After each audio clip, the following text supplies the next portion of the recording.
پھر اللہ نے زکوٰۃ کو فرض کی، مالداروں پہ زکوٰۃ، خذ من اموالہم صدقۃ تطہرہم بہا وتزکیہم وصلی علیہم۔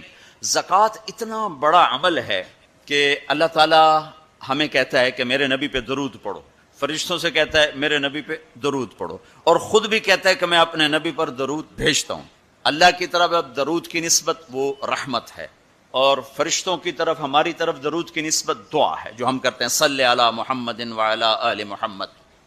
تو اللہ تعالیٰ نے ہمیں، آپ کو، پوری دنیا کے اہل ایمان کو، فرشتوں کو حکم دیا کہ میرے نبی پر درود پڑھو، اور خود بھی پڑھتا ہے، ان اللہ وملائکتہ یصلون علی النبی۔ جو لوگ اللہ کے نام پہ خرچ کریں گے تو اللہ تعالیٰ کہہ رہا ہے وصلی علیہم، اے میرے حبیب ساری امت پر نہیں، جو تیری امت میں میرے نام پہ خرچ کریں گے ان پہ تو درود پڑھ۔ اگرچہ یہاں صلی دعا کے معنی میں ہے کہ تو ان کے لیے دعا کر، آپ ان کے لیے دعا فرمائیں۔ تو مال خرچ کرنے والوں کے لیے اللہ اپنے حبیب سے فرما رہے ہیں کہ ان کے لیے آپ دعا کریں، صلی علیہم ان صلاتک سکن لہم۔ آپ کی جو دعا ہوگی اور آپ کی جو صلات ہوگی، جو آپ کا درود ہوگا، دنیا اور آخرت کے سارے مسائل ان کے حل کر کے لے جائے گا، ان کی دنیا بھی سکھی کر دے گا، ان کی آخرت بھی سکھی کر دے گا۔ تو اللہ تعالیٰ نے زکوٰۃ فرض کی، اور بہت تھوڑی فرض کی۔ پہلی امتوں پر تھی 100 میں 10 روپے، اور ہماری ہے 100 پہ 2.5 روپے، اور اتنا فضل فرمایا کہ پورا سال پیسہ پڑا رہے، پھر کہا اس میں سے 2.5 روپے دے دو، 2,500 دے دو، اگر استعمال ہو جائے تو کوئی سال سے ایک دن پہلے اگر وہ مال خرچ ہو گیا ہے تو زکوٰۃ ختم ہو۔ اور 82 دفعہ قرآن میں مال خرچ کرنے کا حکم آیا ہے، 82 دفعہ، اور اللہ تعالیٰ نے ترغیب دی ہے کہ مالدار فقیروں پہ خرچ کریں۔ پھر اللہ تعالیٰ نے فقیروں کو ترغیب دیا کہ تم بھی جتنی وسعت ہو خرچ کیا کرو۔ میرے نبی نے ترغیب دی، سبق درہم 100,000 درہم، 1 روپیہ اللہ کے نام پہ خرچ کرنا 1,00,000 روپیہ خرچ کرنے سے بڑھ گیا۔ تو صحابہ نے عرض کی وہ کیسے بڑھ گیا؟ تو آپ نے کہا ایک آدمی کے پاس 2 روپے، ایک آدمی کے پاس کروڑوں روپے، جس کے پاس 2 روپے تھے اس نے 1 روپیہ اللہ کے نام پہ دے دیا، اور جس کے پاس کروڑوں تھے اس نے 1,00,000 دیا۔ جس نے 2 میں سے 1 دیا اس نے اپنے مال کا آدھا حصہ دیا، جس نے 1,00,000 دیا اس نے اپنے مال کا کوئی 1000واں حصہ دیا۔ جب تولا جائے گا تو 1 روپے کا وزن 1,00,000 سے بڑھ جائے گا۔ اور اس کا ایک واقعہ بھی، حضرت عمر ہمیشہ حضرت ابو بکر سے نہ کوشش کرتے تھے آگے نکل جاؤں، آگے نکل جاؤں، آگے نکل جاؤں، ساری زندگی موقع نہ بن سکا۔ تبوک کا موقع آیا تو اللہ کے نبی نے کہا مال خرچ کرو۔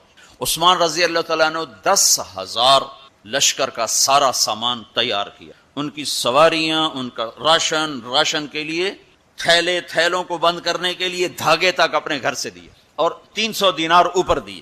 تو اللہ کے نبی کی جھولی میں وہ 300 دینار پڑے تھے یوں، اور آپ ان دیناروں کو اٹھا اٹھا کے یوں فرما رہے تھے ما علی عثمان اللہ یعمل بعدا، عثمان آج کے بعد کچھ بھی نہ کرے تو جنت واجب ہوگی۔ تو عمر کہنے لگے آج میں ابو بکر کو کاٹ سکتا ہوں، آج میں اس سے آگے نکل سکتا ہوں کہ وہ آج کل غریب ہے، میں مالدار ہوں، تو وہ تھوڑا لائے گا میں زیادہ لاؤں گا تو میں بڑھ جاؤں گا۔ لہٰذا انہوں نے اپنے مال کا آدھا حصہ، آدھا گھر میں رکھا اور آدھا لے کر آئے۔ ابو بکر نے جھاڑو پھیر دیا، جو کچھ تھا وہ سارا سمیٹ کے لے آئے۔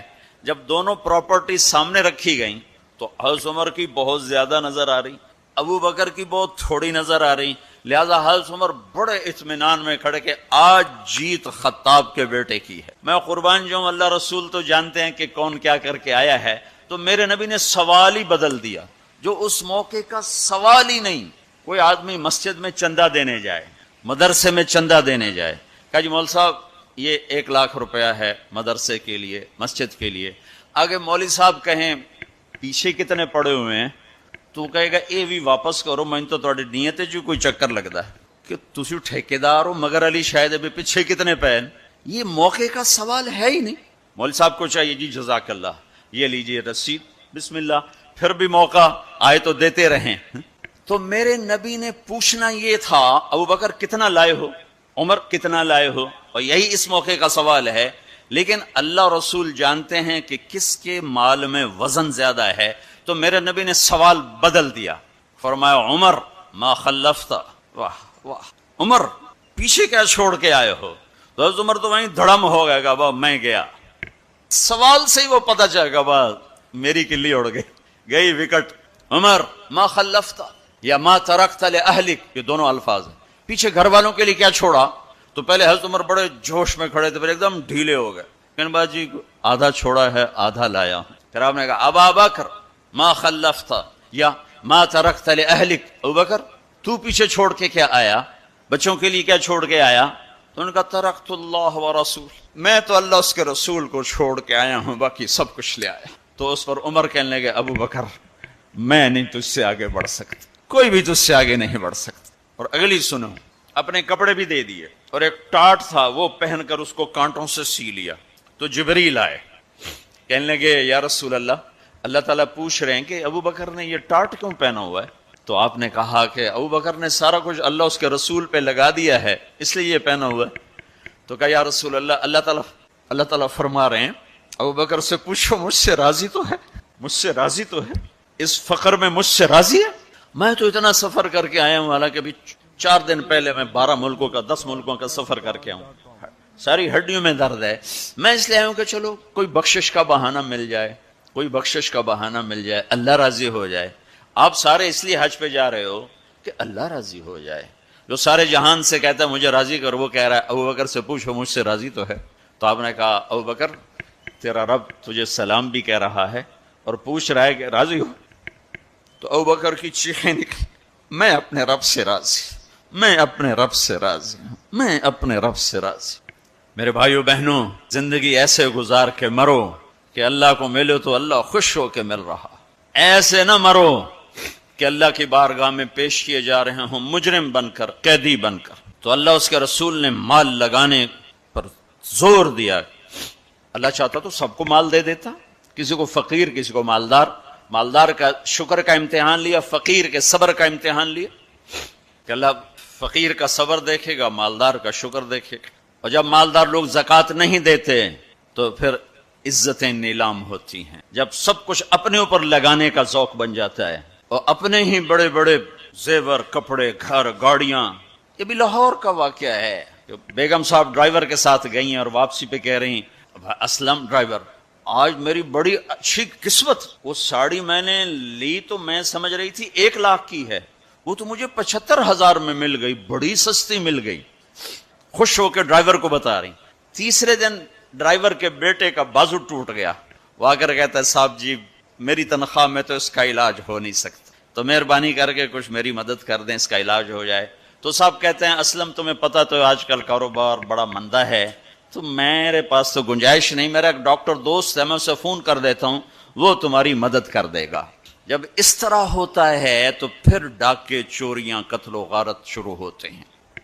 جب اس طرح ہوتا ہے تو مالداروں میں تکبر پیدا ہوتا ہے اور غریبوں میں ظلم پیدا ہوتا ہے. تو زکوٰۃ ایک بہت بڑا عمل ہے. 2.5% تو فرض ہے، اور زکوٰۃ دینے والا سخی نہیں اللہ کی بارگاہ میں، ہاں بخیل بھی نہیں، سخی بھی نہیں ہے، بخیل بھی، یعنی وہ بخل کے ملک سے نکل آیا ہے اور سخاوت کے ملک میں انٹری نہیں ہوئی. 2.5 روپے پہ 1 پیسہ بھی اوپر خرچ کرے گا تو اب سخیوں میں آ گیا. پھر جتنا بڑھتا جائے گا اتنا آگے بڑھتا جائے گا. اور اللہ نے فرمایا مجھے میری عزت کی قسم جنت الفردوس میں بخیل داخل نہیں ہو سکتا. اور اللہ شیطان کہتا ہے کہ مجھے عبادت والے، عبادت گزار بخیل سے کبھی ڈر نہیں لگا کہ اس کا بخل اسے ضرور جہنم میں پھینکے گا. نافرمان سخی سے ہر وقت ڈرتا رہتا ہوں کہ اس کی سخاوت کب اسے جنت میں پہنچاتی. آپ نے سامری کا نام تو سنا ہوا ہے، قرآن میں بھی ہے، جس نے موسیٰ علیہ السلام کی قوم کو گائے کے بچے کی پوجا پہ لگا دیا، بچڑے کی. اللہ نے کہا سب کو قتل کرو، سارے پکڑے گئے، قتل کیے گئے. سامری بھی آ گیا، موسیٰ علیہ السلام نے کہا قتل کرو، جبریل آ گیا. موسیٰ اللہ تعالیٰ کہہ رہے ہیں اسے قتل نہ کرو، یہ اپنی موت آپ مرے گا. تو موسیٰ علیہ السلام کہنے لگے جو سارے کفر کا سبب بنا اسے کیوں چھوڑ رہے ہیں؟ تو اللہ تعالیٰ نے کہا سخی ہے، سخی کو قتل کرنا مجھے اچھا نہیں لگتا، چھوڑ دو، اپنی موت آپ مر جائے گا. کافر کو سخاوت قتل سے بچا گئی. جب ایمان والا کوئی مرد عورت سخی ہوگا تو اللہ کی بارگاہ میں کیسے اونچے مرتبے لے کر جائے. تو اپنے اوپر خرچ کرو وسعت کے مطابق. اللہ نے روکا نہیں ہے، منع نہیں کیا ہے، منع نہیں کیا ہے، لیکن غریب کو بھی یاد کرو. زکوٰۃ کو فرض قرار دی اور آپ نے فرمایا جس نے مزدور سے کام لیا اور اس کو مزدوری نہ دی یہ تمہارے کراچی میں ہر وقت ہو رہا ہے، ہر جگہ ہو رہا ہے. جتنا بڑا کوئی طاقتور ہے اتنا وہ اپنے نوکروں پر ظالم بھی ہے، جابر بھی ہے، اور ان کے حقوق بھی مارتا ہے، چونکہ فریاد ہی نہیں کر سکتا. میرا پنجاب کا زمیندارہ ماحول سارا ایسا ہی. تو آپ نے فرمایا جس نے مزدور سے کام لیا اور اسے موقع پہ تنخواہ نہ دی اور اس کے پیسے مار لیے، تو اس مزدور کا قیامت کے دن میں وکیل بنوں گا، میں اس کا کیس لڑوں گا. اور جس کا کیس میرے نبی نے لے لیا، پھر اگلا کوئی بچ کے جا سکتا ہے کہیں؟ ہم مزدور کا پسینہ خشک ہونے سے پہلے اس کے ہاتھ میں پیسے پکڑا دو.